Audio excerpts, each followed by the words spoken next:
I'm Paulina and I'm 28 years old, and boy, oh boy, do I have a story for you guys. This is the type of story that's going to make you laugh, cringe, and maybe even shake your head in disbelief. So there's me, Paulina, ready to spill the beans on how I went from 2 failed marriages to finding true love with my man, Sean. I'm talking about the real deal here. Sean got me in a way that no one ever did. He was like the missing puzzle piece that suddenly made my life make sense. It was like all those rom-com cliches had come to life, and I was loving every minute of it. But of course, there's always a little drama in the mix, right? Enter Sean's twin sister, Hannah. Now, let me tell you, she's a whole different story. Bitter, attention-seeking, and just downright annoying. I mean, the girl practically had drama queen tattooed on her forehead.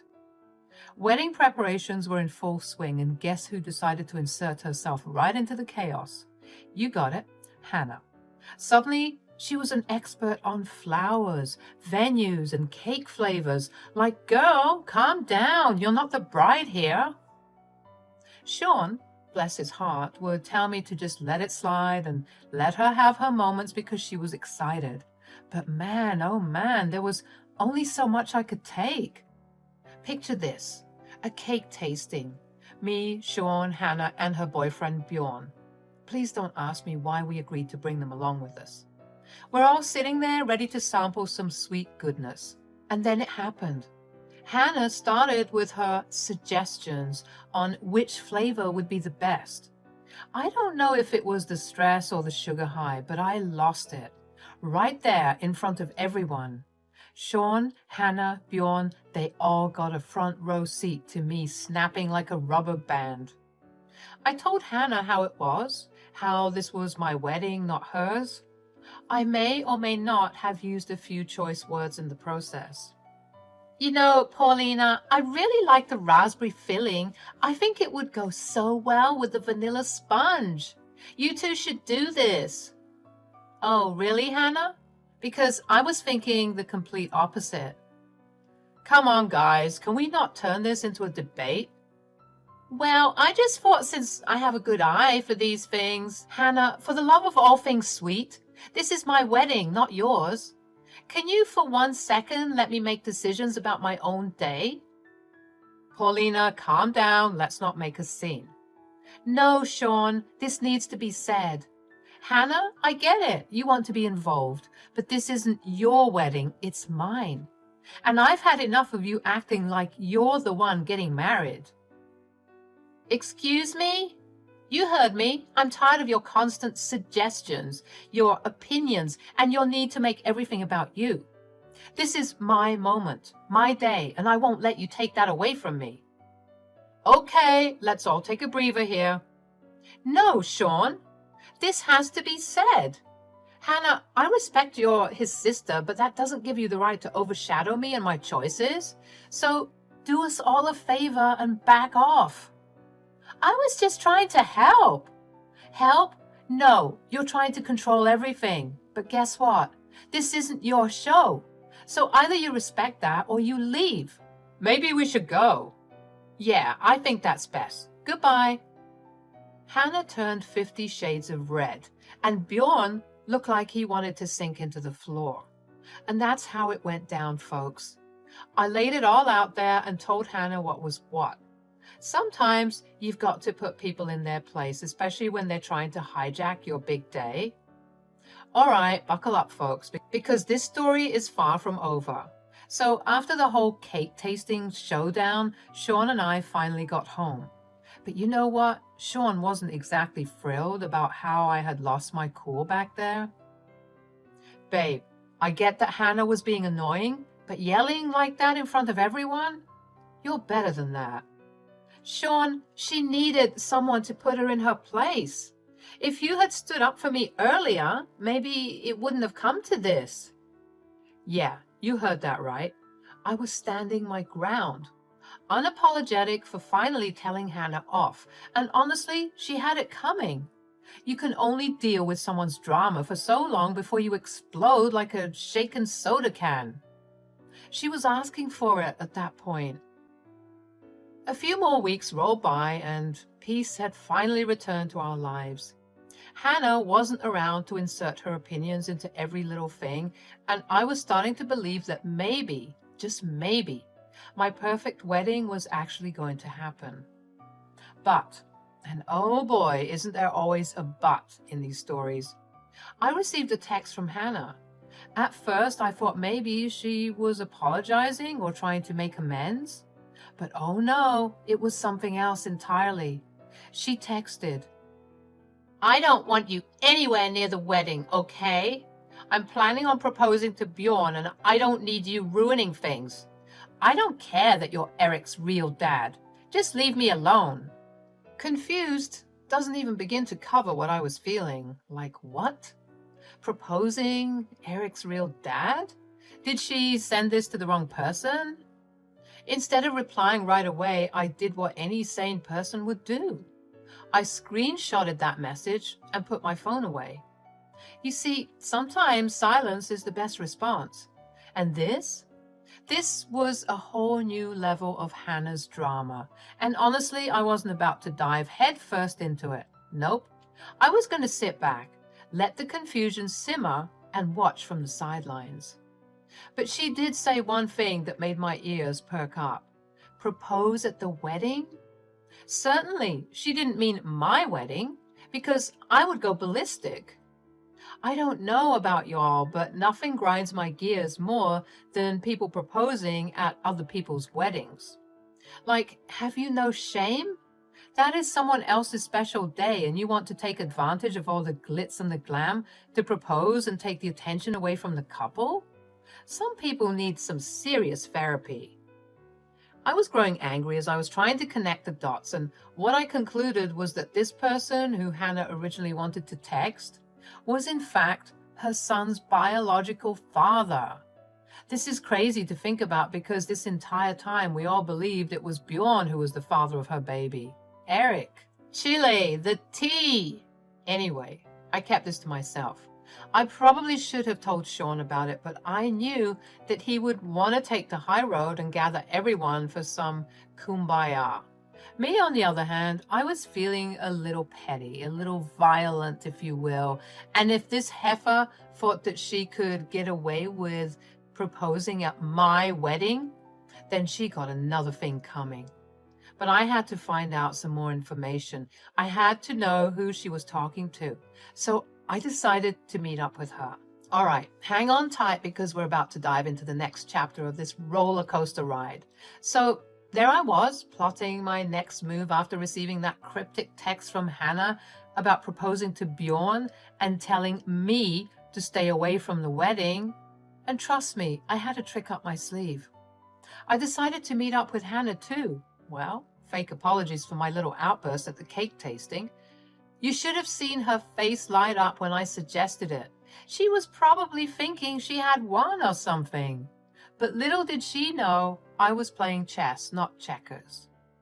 While Hannah was off to use the restroom, I seized the opportunity. Yep, you guessed it. I sneaked a peek at her phone.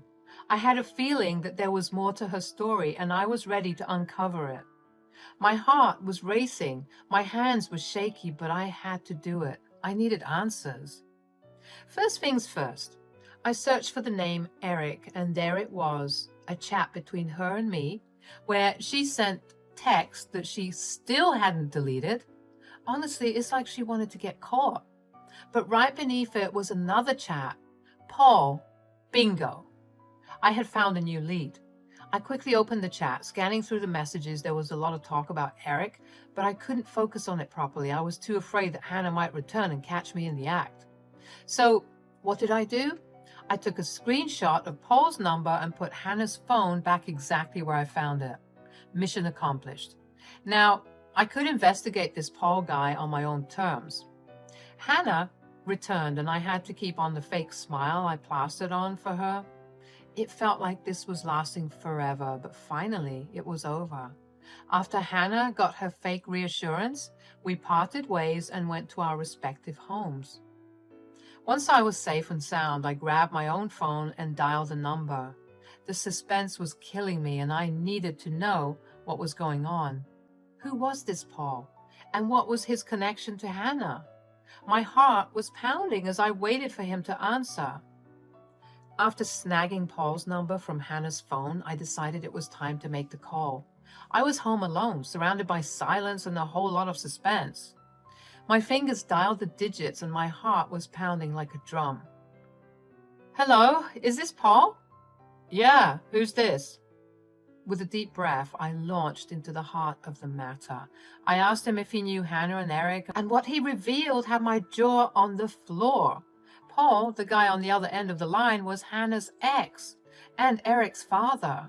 Yeah, you heard me right. The plot was thicker than a Shakespearean drama, confirming my suspicions. Wait, so you're Eric's dad? Yeah, that's right. Why do you ask? Well, I'm Paulina and I'm with Sean. Hannah's my sister-in-law. The pieces started falling into place, and as I connected the dots, I realized what had happened.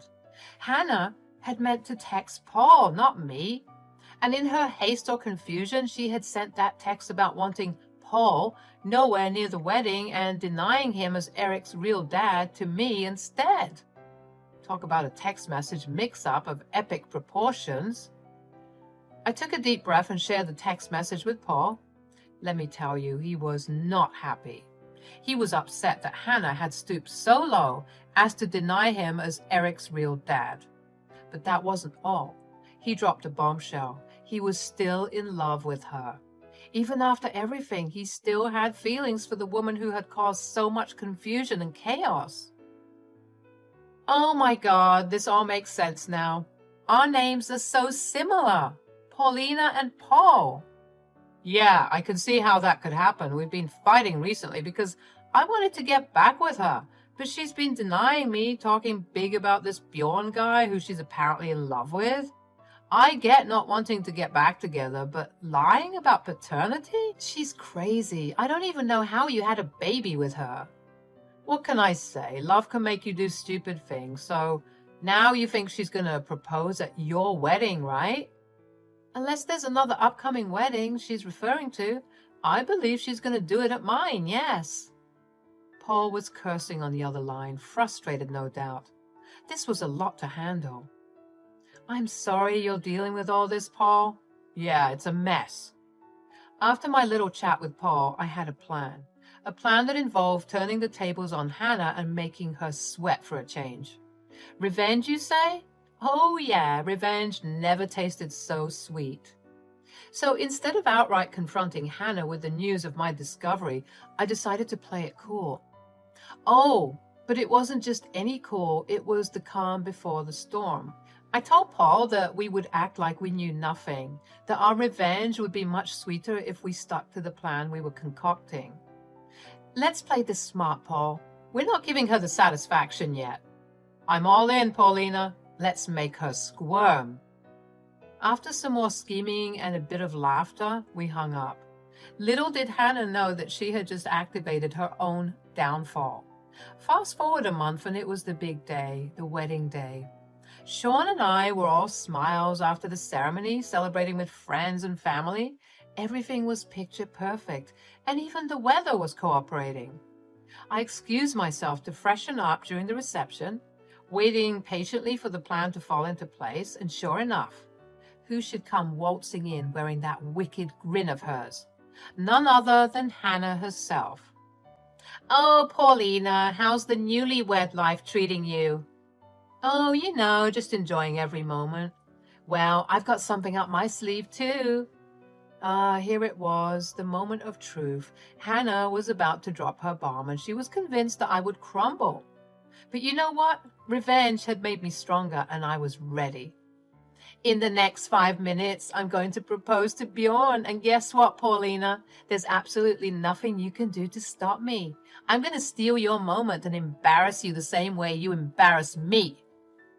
Oh, honey, are you still upset that I put you in your place? Put me in my place? You think I'm some kid or something? You know, I almost wanted to call it off. But now that you've said that, I'm going to propose and steal your thunder. Surprise, surprise. I didn't flinch. Instead, I let out a little chuckle that seemed to infuriate her even more. Revenge was sweet, but revenge with a side of calm. Now that was a whole new level. Well, Hannah, I'm truly impressed by your determination. Go ahead, do your thing. And just like that, she was left baffled, her wicked grin faltering as I brushed her off. She stuttered something about how embarrassed I would be, but I just waved her off as she stormed out of the room. Once she left, I called Paul and told him that the plan was a go and it was time to shine. After that cunning conversation with Paul and my oh-so-satisfying exchange with Hannah, it was time to put my plan into action, and let me tell you, I was ready to bring the house down. Leaving the room, I took a deep breath and headed back to the scene. Hannah had everyone's attention. She was up to something and she was about to make her big announcement. But there was one little thing she hadn't counted on: the storm that was about to hit. "Excuse me, everyone. Can I have your attention?" I caught her eyes, and my own smirk was a mirror of hers. But before she could dive into her speech about love and commitment, the doors burst open, causing a stir of commotion. Who else but Paul, storming into the hall like a tempest. "Hannah, we need to talk." In a matter of seconds, the room was buzzing with whispers and hushed conversations, everyone wondering what in the world was going on. Hannah's confident facade faltered as her face paled, clearly caught off guard by Paul's unexpected entrance. Desperate to regain control of the situation, Hannah attempted to divert the attention from the disturbance. She started spouting nonsense about the weather and some random anecdotes, but it was clear she was grasping at straws. As Hannah stammered through her attempt at damage control, I took my chance. With a determined stride, I marched up to her and snatched the microphone right out of her hand. The room fell silent, and all eyes were on me. "Thank you, Hannah. It's always great to hear your interesting stories." I saw confusion in Sean's eyes, Bjorn's eyes, and even in the eyes of everyone else in the room. This was it, the moment of truth. Ladies and gentlemen, I'm sure you're all curious about what's happening. Hannah was about to propose to her baby daddy, Bjorn, which is all well and good, and I'm so sorry for spoiling the moment, Bjorn, but I think it's important for everyone to know the truth. A hushed tension filled the room, and you could practically feel the collective curiosity of every single person there. The tension in the room was thicker than a stack of pancakes, and the spotlight was shining brightly on Hannah. Revenge was about to bring the truth to light, and oh boy, it was a sight to behold. Paul strode up to the stage, a force to be reckoned with, and he had the receipts to prove it. With a triumphant grin, he held up a stack of papers, paternity test results, and documents of child support payments showcasing that he was Eric's real dad. The room was so still you could hear a pin drop, and everyone's eyes were glued to the evidence in Paul's hands. "Ladies and gentlemen, I stand before you as Eric's real father. And I wanted y'all to know that Hannah is one of the most despicable, conniving women I've ever met," to Bjorn. "Bro, I don't really know you, but Paulina and I thought it was best if you knew the truth before getting tied down to her, because I guarantee you, it's going to be hell." The gasps and whispers rippled through the crowd, and the shock was palpable. Hannah's face turned white as a sheet, and her eyes were wide with panic. She tried to snatch the microphone from Paul, but he held his ground. "Don't listen to any of this, he's lying." But the room wasn't buying it. Paulina and I had the stage now, and it was time to lay it all out on the table. I took a deep breath and addressed the room. "Hannah, looks like you got a lot of explaining to do." The crowd leaned in, hanging on to every word. Revenge was about to serve up its main course, the unvarnished truth. You see, we found out about Paul and his connection to Eric through an unexpected text message. I'd like to read that text for all of you. I revealed my phone and read out Hannah's text message, the one where she denied Paul's role as Eric's father and talked about her plan to propose to Bjorn. Oh boy, her face turned the brightest shade of red, and the realization of her own blunder hit her like a ton of bricks. The room erupted into a chorus of boos, hisses, and murmurs. The jig was up. And Hannah was exposed for the schemer she was. She crumbled before our eyes, tears streaming down her face as she finally faced the consequences of her actions. Meanwhile, Bjorn didn't utter a word. He simply turned on his heel and left the event, his anger and disappointment evident in every step. And as for Sean, well, he let loose a torrent of shouted accusations at Hannah for all her lies and deception, calling her down from the stage and giving her a verbal ear beating. As the truth came crashing down, me and Paul shared a knowing look. Revenge had done its job, and Hannah's carefully constructed facade had crumbled to pieces. The entitlement, the attitude, it all fell away, leaving behind a woman who was finally facing the consequences of her actions. Hannah kept on looking at me with a look of pure disdain as Sean was shouting. The MC tried to do damage control by letting the guests return to their seats and get some more food. I blew a kiss and winked at Hannah, letting her know that she could never try and upstage me. One thing about me is that when people go low, I go even lower, all the way to hell. And that girl learned not to play with me that day, I'll tell you that. Turns out, I had the perfect wedding after all. I married my husband, and I got some good entertainment too.